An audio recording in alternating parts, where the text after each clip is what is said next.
আচ্ছা, তোমরা কি কখনো ভেবে দেখেছো যে পড়াশোনা না করেও কোটিপতি হওয়া যায়? কখনো এই কথাটা আমাদের মাথায় এসছে কি যে আমরা পড়াশোনা না করেও কীভাবে কোটিপতি হতে পারি বা কীভাবে অনেক অনেক টাকা আমরা উপার্জন করতে পারি? তো চলো দেখে নিই আজকের এই ভিডিওতে। ওকে, আজকের এক্সাম্পলটা দেবো ঠিক তোমার আর আমার। চলো আমরা একটু ফ্ল্যাশব্যাকে যাই। আমাদের বয়স যখন 15, আমরা ঠিক মাধ্যমিক দিচ্ছি। ঠিক সেই সময়ে যখন তুমি ভীষণ পড়াশোনায় ভীষণ উদ্যোগী, ভীষণ পড়াশোনা করতে চাও, তুমি একটা ভালো জব পেতে চাও, তুমি ভালো চাকরি করতে চাও, তুমি একটা হাই র্যাঙ্কের অফিসার হতে চাও। ওকে, তো তুমি সেইভাবেই তোমার মতো পড়াশোনা করছো। আর আমি ক্লাসের পেছনে বসে থাকা ব্যাক বেঞ্চের একটা ছেলে, যার মধ্যে কোনো নলেজ নেই, কোনো পড়াশোনার কোনো জ্ঞান নেই, কোনো বালাই নেই। সারাদিন ঘুরে ঘুরে বেড়ানো, খেলাধুলো, এইসবই আমার কাজ। ওকে, তো দুজনেই একসাথে মাধ্যমিক দিলাম। তুমি ফার্স্ট ডিভিশন পাস, আমি ফেল, কোনো নলেজ নেই। আমি পড়াশোনা ছেড়ে দিলাম, আউট।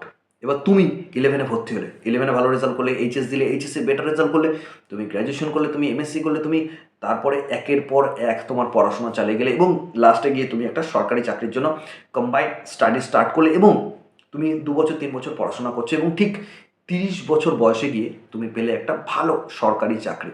তো ঠিক সরকারি চাকরি পাওয়ার সাথে সাথে হঠাৎ তোমার সাথে একদিন আমার রাস্তায় দেখা। তো তুমি না দেখেই আমাকে না চেনার ভান করে তুমি কিন্তু চলে গেলে। এইবার তুমি হয়তো 1-2 বছর চাকরি করার পর তোমার মনে হলো যে না, এবার আমি ইনভেস্ট করি।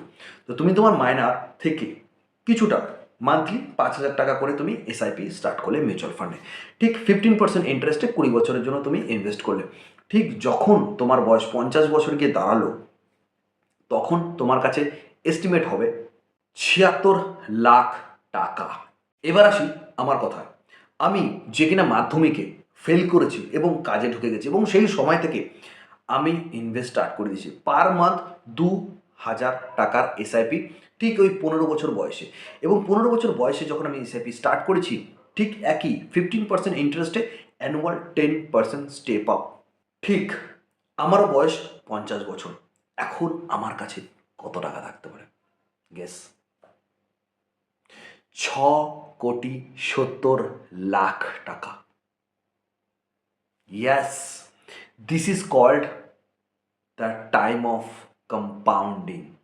এটাকে বলে টাইম অফ কম্পাউন্ডিং। যে আমি, যার মধ্যে পড়াশোনার কোনো নলেজ নেই কিন্তু ফিন্যান্স নিয়ে নলেজ কিন্তু আমার মধ্যে তখনই হয়ে গেছিল যে আমি তখন বুঝতে পেরে গেছিলাম যে আমার কোন দিকটা ফলো করতে হবে। আমি ইভেন পড়াশোনা না করে, চাকরি না করেও ওই 50 বছর বয়সে কিন্তু 6 কোটি টাকার মালিক। এবং তুমি যে সরকারি চাকরি করছো, ইভেন সরকারি চাকরি করার সাথে সাথে তুমি যখন 30 বছর বয়সে গিয়ে এসআইপি স্টার্ট করলে এবং 20 বছরের জন্য মাত্র তোমার কাছে 76 লাখ টাকা জমলো, তুমি 5,000 টাকার এসআইপি করে। এবং আমি এক্সট্রা 15 বছর ধরে আমি ওই টাকা ক্ষুদ্র ক্ষুদ্র ক্ষুদ্র ক্ষুদ্র অ্যামাউন্ট ধরে জমিয়েছি এবং সেটাকে স্টেপ আপ করেছি। That is called time of compounding, the power of compounding যাকে বলা হয়। তাই যত অল্প বয়সে তোমরা এসআইপি স্টার্ট করবে সেটা তোমাদের জন্যই ভালো। অবভিয়াসলি সেটা ইনভেস্টমেন্ট করো, সেভিংস করো। তো এই যে ভিডিওটা তুমি লাস্ট অবধি দেখলে, এবার তোমার মাথায় একটা খটকা লাগতে পারে, এটা কি আসলেই সত্য?